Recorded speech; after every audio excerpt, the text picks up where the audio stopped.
Jangan lupa like, comment, and subscribe.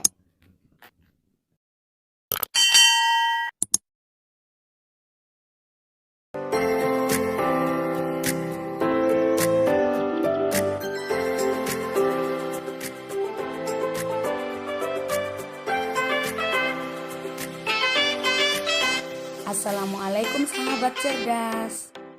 Bertemu kembali di channel pembelajaran Eveman. Kali ini kita akan membahas upaya mempertahankan kemerdekaan dari ancaman sekutu dan Belanda. Setelah proklamasi kemerdekaan Indonesia dikumandangkan tanggal 17 Agustus 1945, bangsa Indonesia ternyata masih terus berjuang mempertahankan kemerdekaan Indonesia dari gangguan bangsa asing yang datang, seperti dari pemerintahan Belanda. Pasukan Belanda kembali datang ke tanah air yang disambut dengan berbagai bentuk perlawanan oleh bangsa Indonesia, sehingga sejak tahun 1945 hingga 1950 telah terjadi berbagai macam pertempuran di daerah antara Indonesia dengan pihak Belanda yang dibantu oleh pasukan sekutu Inggris. Sahabat cerdas, upaya mempertahankan kemerdekaan Indonesia terbagi atas dua. Yang pertama melalui cara militer lewat perang ataupun pertempuran. Yang kedua melalui cara diplomasi lewat perundingan ataupun perjanjian. Berikut beberapa pertempuran yang dilakukan untuk mempertahankan kemerdekaan Indonesia. Pertama, pertempuran Surabaya. Kedua, pertempuran Medan Area. Tiga, pertempuran Ambarawa. Yang keempat, peristiwa Bandung Lautan Api. Pertempuran Surabaya. Pertempuran ini berlangsung dari tanggal 27 Oktober hingga tanggal 20 November 1945. Puncaknya pada tanggal 10 November 1945.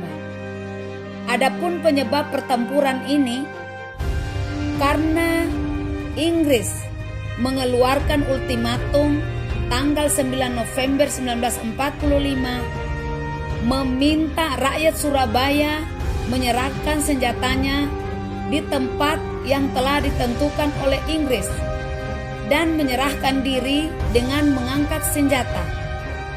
Namun ultimatum tersebut ditolak oleh pihak Indonesia dan akhirnya terjadilah pertempuran tanggal 10 November 1945. Pertempuran terjadi sangat dahsyat. Pasukan Inggris menggempur Surabaya dari arah darat, laut, dan udara. Yang memimpin pertempuran itu adalah Bung Tomo. Pertempuran Medan Area. Pertempuran ini terjadi pada bulan April 1946. Penyebabnya adalah karena tentara sekutu dan Belanda ingin mengambil alih kekuasaan di kota Medan. Penduduk tidak menerima dan melakukan perlawanan. Pertempuran ini dipimpin oleh Ahmad Tahir. Pertempuran Ambarawa. Pertempuran ini terjadi tanggal 20 Oktober 1945 hingga 15 Desember 1945. Penyebab terjadinya adalah karena perlawanan pasukan Tentara Keamanan Rakyat atau TKR terhadap upaya pasukan sekutu untuk menduduki Ambarawa dan sekitarnya dan mengembalikan kekuasaan Belanda di Indonesia melalui nikah. Yang memimpin pertempuran itu adalah Kolonel Sudirman. Peristiwa Bandung Lautan Api. Peristiwa ini terjadi pada tanggal 23 Maret 1946. Penyebabnya karena dikeluarkannya ultimatum oleh sekutu yang mengandung perintah untuk mengosongkan bagian utara kota Bandung oleh rakyat Indonesia. Ultimatum tersebut mendorong tentara Republik Indonesia melakukan operasi Bumi Hangus Bandung bagian selatan untuk mencegah tentara sekutu dan Nika menggunakan fasilitas sebagai markas mereka. Para pejuang yang terkenal pada peristiwa Bandung Lautan Api adalah Kolonel A.H. Nasution. Upaya mempertahankan kemerdekaan melalui jalur diplomasi. Pertama, Perjanjian Linggarjati. 2. Perjanjian Renville. 3. Perjanjian Rumroyen. 4. Konferensi Meja Bundar. Perjanjian Linggarjati. Perjanjian Linggarjati dilaksanakan di daerah Linggarjati, Jawa Barat, tanggal 25 Maret 1947. Isi daripada Perjanjian Linggarjati adalah: pertama, Belanda hanya mengakui wilayah Indonesia yang meliputi Sumatera, Jawa, dan Madura. Kedua, Republik Indonesia bersama Belanda bekerja sama membentuk Negara Republik Indonesia Serikat atau RIS. 3. Bersama-sama membentuk Uni Indonesia Belanda dengan Ratu Belanda sebagai pemimpinnya. Perwakilan Indonesia pada perundingan tersebut adalah Perdana Menteri Sultan Syahrir. Sementara perwakilan dari Belanda adalah Schermerhorn. Perjanjian Renville. Perjanjian ini dilaksanakan di wilayah netral, yaitu di atas kapal USS Renville milik Amerika Serikat pada tanggal 8 Desember 1947. Isi Perjanjian Renville: pertama, Belanda hanya mengakui Jawa Tengah, Yogyakarta, dan Sumatera sebagai bagian wilayah Republik Indonesia. 2. Disetujuinya sebuah garis demarkasi yang memisahkan wilayah Indonesia dan daerah pendudukan Belanda. 3. TNI harus ditarik mundur dari daerah-daerah kantongnya di wilayah pendudukan di Jawa Barat dan Jawa Timur. Perwakilan Indonesia pada Perjanjian Renville itu adalah Amir Syarifuddin. Sementara perwakilan dari Belanda adalah R. Abdul Qadir Wijoyo Atmojo. Perjanjian Rumroyen. Perjanjian ini dilaksanakan di Jakarta pada tanggal 7 Mei 1949. Isi dari Perjanjian Rumroyen: pertama, gencatan senjata atau penghentian tembak-menembak antara Indonesia dan Belanda. Kedua, pemerintahan Republik Indonesia dikembalikan ke Yogyakarta. 3. Para pemimpin Republik Indonesia yang ditahan Belanda dibebaskan. Keempat, segera mengadakan konferensi meja bundar di Den Haag, Belanda. Perwakilan Indonesia pada perundingan Rumroyen adalah Muhammad Rum. Sementara perwakilan dari Belanda adalah Van Rooyen. Konferensi meja bundar. Konferensi ini dilaksanakan di Den Haag, Belanda pada tanggal 2 November 1949. Isi daripada konferensi meja bundar: pertama, Belanda mengakui Republik Indonesia Serikat atau RIS sebagai negara yang merdeka dan berdaulat. 2. Pengakuan kedaulatan dilakukan selambat-lambatnya tanggal 30 Desember 1949. 3. Masalah Irian Barat akan diadakan perundingan lagi dalam waktu 1 tahun setelah pengakuan kedaulatan RIS.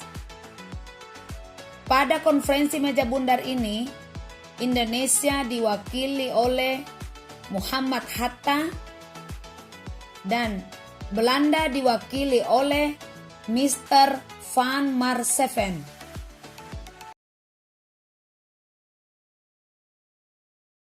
In de zaal op het Binnenhof in Den Haag begint de ronde tafelconferentie.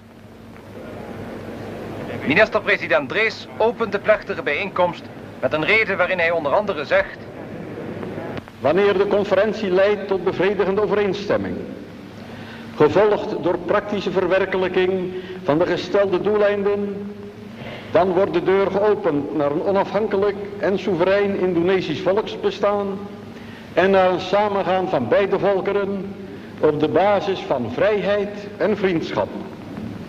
Vast staat dat hoe de conferentie zich ook ontwikkelt, zij van ingrijpende historische betekenis zal zijn voor het leven van de volkeren van Indonesië en Nederland. Wij houden deze conferentie voor het oog van de wereld en wij zullen moeten beseffen dat de waardering die onze volkeren in de wereld zullen genieten mede afhankelijk zijn van de wijze waarop wij deze onderhandelingen voeren. Onder het uitspreken van de wens dat deze conferentie mogen strekken tot eer en tot zegen voor Indonesië en Nederland en het uitgangspunt mogen blijken van een nieuwe ontwikkeling waarin op het verbreken der oude verhoudingen een vrije en voor beide volkeren een vruchtbare samenwerking mogen volgen, verklaar ik thans de ronde tafelconferentie geopend. Dan spreekt de voorzitter van de Republikeinse delegatie, minister-president Muhammad Hatta. 4 tahun lamanya rakyat kita timbal balik hidup dalam persengketaan dengan merasa dendam dalam hati. De heer Hatta zegt onder meer: laat ons thans na een strijd van 4 jaren een nieuwe geschiedenis aanvangen, gegrondvest op vrede en samenwerking. De volkeren van Indonesië en Nederland beide zullen er wel bij varen en het nageslacht zal ons dankbaar zijn. Bangsa Indonesia dan bangsa Belanda kedua-duanya akan memperoleh bahagianya. Anak cucu kita, angkatan kemudian akan berterima kasih pada kita. Moga-moga Tuhan Yang Maha Kuasa memberkati pekerjaan kita pada konferensi meja bundar ini. Sekianlah dan terima kasih. Vervolgens is het woord aan de voorzitter van de BFO, Sultan Hamid II van Pontianak. Pada kami adalah kemauan yang luhur untuk menjaga pelihara agar dalam negara muda yang berdaulat harus ada hukum dan ketertiban dan harus menjadi tempat bagi setiap orang tak memandang bangsa atau agamanya. De sultan zegt onder andere: wij willen vereend met inspanning van al onze krachten een goed georganiseerde rechtsstaat opbouwen die een waardig lid zal zijn van de volkerengemeenschap. Wij willen en wij zullen dit zelf doen en wij zullen hierin slagen. Kami mau dan kami akan melakukannya sendiri dan kami akan mencapainya. De voorzitter van de Nederlandse delegatie, minister Van Maarseveen. Sinds Nederland bij de overeenkomst van Linggadjati zich bereid verklaarde de soevereiniteit over Indonesië aan de Verenigde Staten van Indonesië over te dragen, heeft het die bereidheid ook in zijn grondwet verankerd. Die overdracht zal, als ze eenmaal heeft plaatsgehad, nimmer weer teniet gedaan kunnen worden. Elke gedachte dat de soevereiniteit nog ooit tot Nederland zou terugkeren, is uitgesloten. Het vrijheidsideaal van de Indonesische volkeren zal dus, voor zover dit van Nederland afhangt, onherroepelijk verwezenlijkt worden. Ten slotte spreekt nog de heer Critchley, die namens de Commissie der Verenigde Naties voor Indonesië gelukwensen aanbiedt ter gelegenheid van de opening der conferentie. Mr. Chairman, on behalf of the members of the United Nations Commission for Indonesia, I should like to add our felicitations on this historic occasion. The opening of a conference dedicated to transferring sovereignty to some 70 million people and to establishing what will be a new and I am convinced happy relationship between the peoples of the Netherlands and of Indonesia. Na de reden van de heer Critchley hebben de gedelegeerden. Demikian materi kita kali ini. dan sampai bertemu kembali di materi berikutnya.